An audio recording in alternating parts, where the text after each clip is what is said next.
This is VOA News. I'm Jim Burtell. U.S.-backed Syrian forces have transferred a group of Islamic State fighters to authorities in Iraq. The transfer came as the forces await the start of an operation to clear the last area in Syria still under the militant group's control. AP's Charles de Ledesma reports. A security official says the US-backed Syrian forces fighting IS in Syria have handed over more than 150 Iraqi members of the group to Iraq.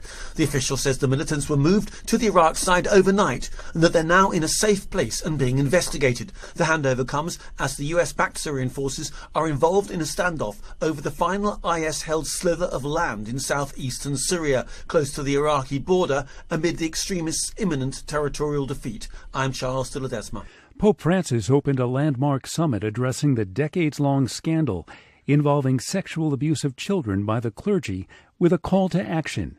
He said the faithful expect concrete and efficient measures to deal with clergy who have committed sexual abuse. Mark Rossi, who is a victim of clergy sexual abuse, is calling for decisive action. As Pope Francis opens the historic World Summit of Bishops, we are here to appeal to His Holiness to take concrete action to demonstrate the Church's commitment to ending the culture of abuse and its systematic cover-up.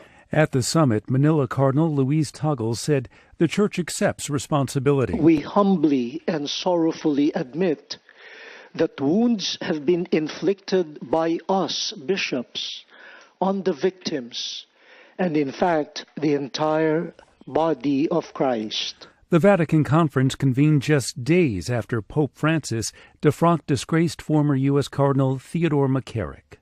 From Washington, this is VOA News.